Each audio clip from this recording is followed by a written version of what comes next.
Welcome to the next installment in the Trilby slash Chisel Mythos series called Trilby's Notes. I will admit that I am not completely certain this is the next one in the Trilby series in terms of development, but story-wise, it makes sense for this one to be the next one. And in this one, the way that you play the game has changed again, but I'll get into that once we get to the gameplay part of it. But let's go on ahead and start. And I will have the tutorial on because it's going to help me and also for all of you who might be playing along.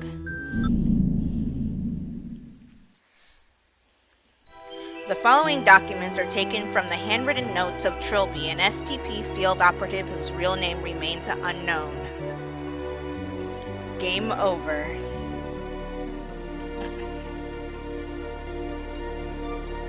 That was what I thought as I stood and watched Defoe Manor collapse into flaming ash. The ordeal was over.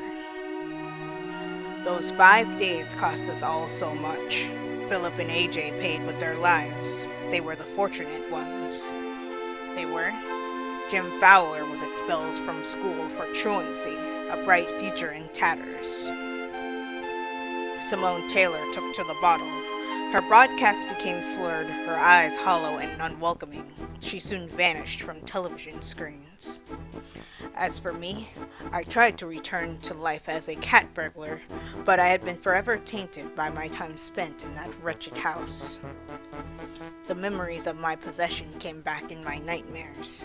Every night I was there again in the mansion, staring out through unfamiliar eyes as Philip died at my hands. I became convinced that John Defoe was not at rest, and that someday he would return for me. Okay, so he named the twin John Defoe, because I don't think he was given a name in the last one.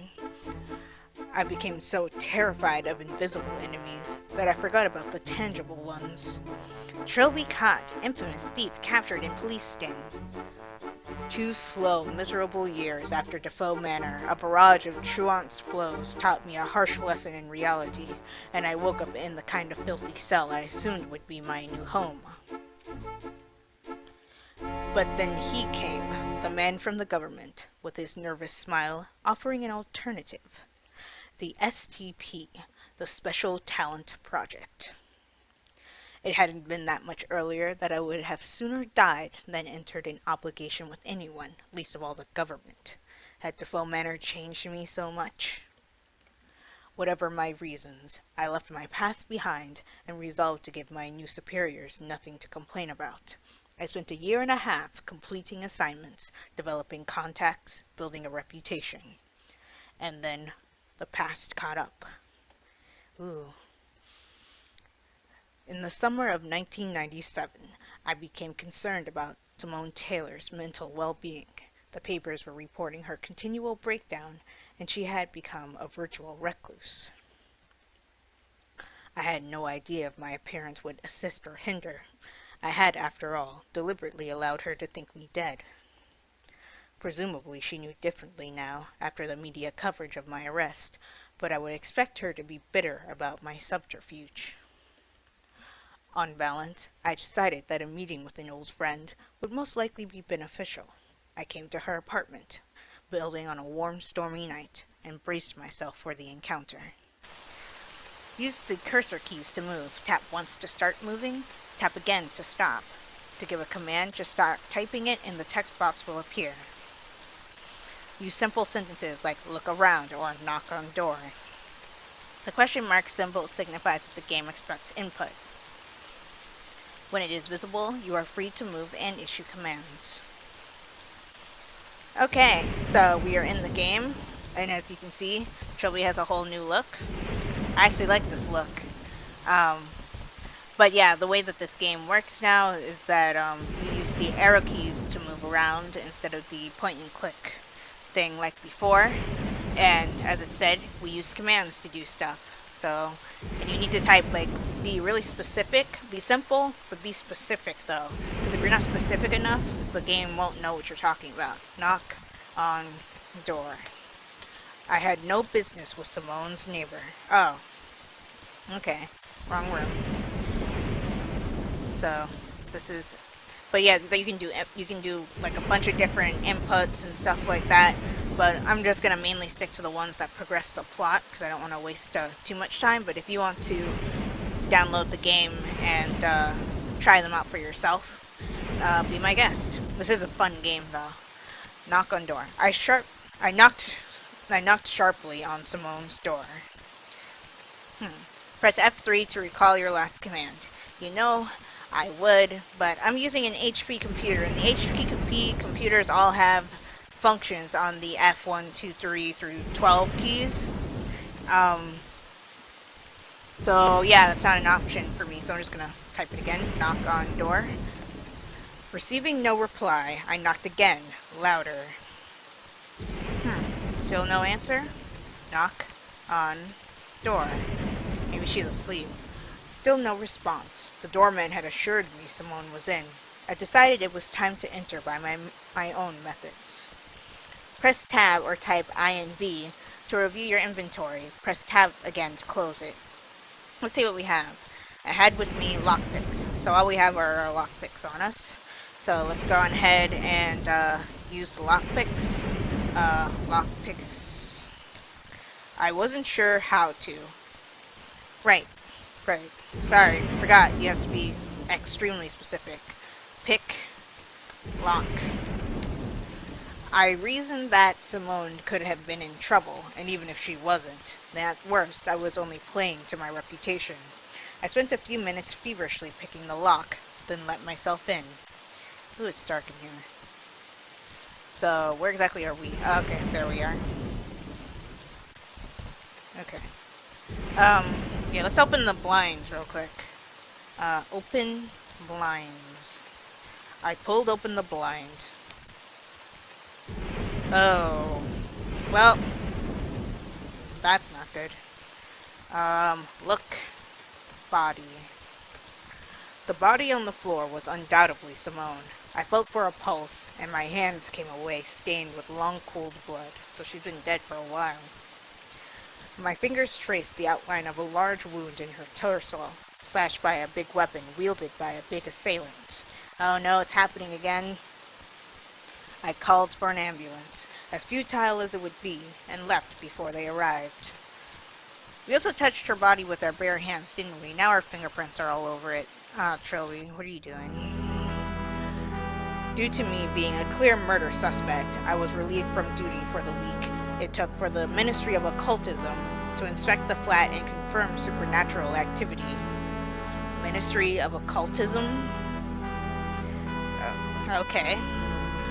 My superiors simultaneously apologized and assigned me to investigate if there was a connection to the Defoe Manor incident. They do know I was at Defoe Manor and that I have PTSD from it, right?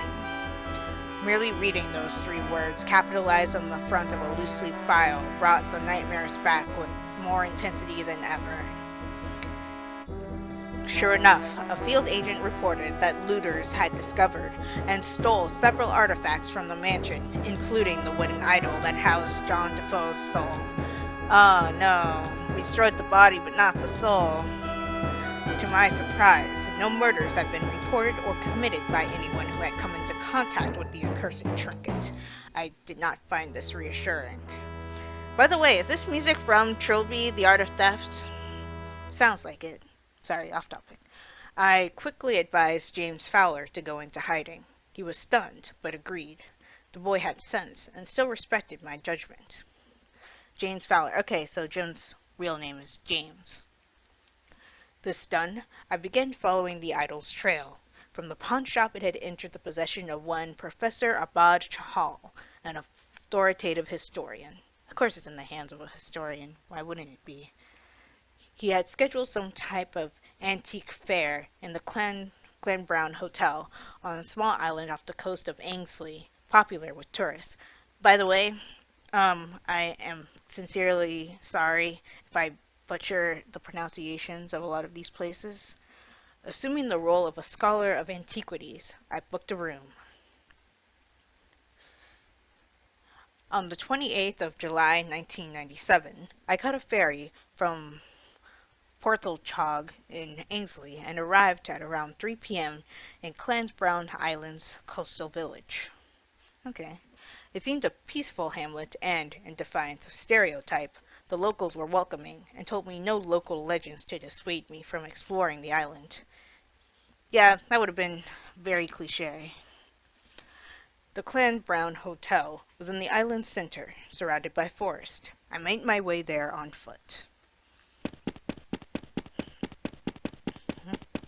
You're Trilby, right? As soon as I arrived, I was greeted by a balding man in a gray anorak. I wonder if I was expected to know who he was. That depends. My name is Linkman. I'm with the Ministry of Occultism. Oh? I thought the Ministry were clear on the fact that I was handling this on my own. Maybe there are still people who don't trust you, Mr. Trilby. What? I haven't stolen anything since I joined the STP. Your colorful past is not what concerns my superiors. It hasn't gone unnoticed that your history with the Defoe Wraith influences you psychologically. I'm sure you resisted, but it could still cause you to act irrationally, disobey orders. Everyone just feels a little safer with someone else on the ground. Okay, I see. You can rest assured I will endeavor to maintain absolute professionalism on this assignment. Nevertheless, I have my orders. I would suggest we keep out of each other's way, then, and pursue separate investigations. I'm sure I don't want to get mixed up in a reunion. Okay, bye. I watched him disappear around the corner of the building. I very much doubted that Linkman and I would become friends. I doubt it too, Trilby. Guy's weird. The Clan Brown Hotel lobby was a warm welcome. The building was certainly well maintained, and yet there was something about it that nagged at the back of my mind, quickening my pulse. I dismissed the sensation, an act which, in retrospect, I would come to regret. Okay. Good evening, Terence Railby. I have a reservation. Ah, yes, you're here for the antique fair? We put you in room 3C on the 3rd floor. If you'd just like to sign the check-in book. Hello, Bethan. Just letting you know I'll be having dinner in my room today. That's absolutely fine, Professor. Oh. This, I decided, was what they call a golden opportunity. Professor Chahal? Yes, I'm afraid you have me at a disadvantage. Railby, Terence Railby. We met at Sotheby's a few months ago. Oh, you don't remember me. No, of course I do. Terry Railby, how have you been? The astute reader had already guessed that both Terence Railby and the previous meeting were utter fiction. Has he, though? It doesn't really seem like he has. I had spent some time studying Chahal's movements and habits. He was, by all accounts, absent-minded, and that was something I could use. Smart thinking. I'm well, thanks. I was hoping I'd run into you. I've heard interesting things about the items you're showcasing here. You remember I do freelance scouting for some wealthy collectors? Yes. Well, a client of mine has expressed an interest in relics from Defoe Manor in Buckinghamshire. He's been on my back about it for a while. Between you and me, he seems pretty obsessed. What remained of Professor Chahal's suspicion melted away from his expression as the opportunity to make money entered the conversation. Well, I'm sure I wouldn't want to damage your professional status. Would you like to come to my room for drinks? Oh, I don't want to impose. No imposition at all. Please, follow me. Your room key, Mr. Railby. Ah, thank you. Please, lead the way, Professor. Okay. A bed? Who's your friend? Oh, let me introduce you. This is my personal assistant, Siobhan. She accompanies me on most of my excursions. Siobhan, this is Mr. Railby, an old acquaintance. He's looking for information on Defoe Manor artifacts. Oh, really? Him and half the people we meet. What is it about that place? Never underestimate the attraction of a mystery, my dear. Please, take a seat, Terry. I'll be right with you.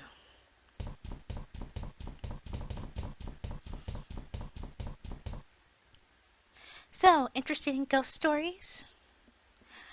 The girl struck me as a forceful personality. I gave the matter some thought before replying. Not really. I'm just scouting on behalf of a client, like I told the professor. Hmm. You know, it's strange to see someone as young as you in the antiques trade. Young? And come to think of it, I thought only old men dressed like that. No offense meant. None taken. I didn't catch your last name. It's O'Malley. Siobhan O'Malley? Couldn't be more Irish if it tried, could it? I'm not even going to attempt an Irish accent. Sorry to keep you waiting, dear boy. Now then, what shall we talk about? When talking to characters, you must specify a topic of conversation.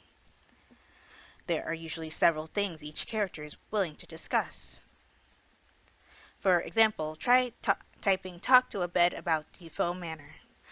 I just want to see something real quick. How do you save? Because before the save function was in the menu, but I didn't see it when I pressed my inventory.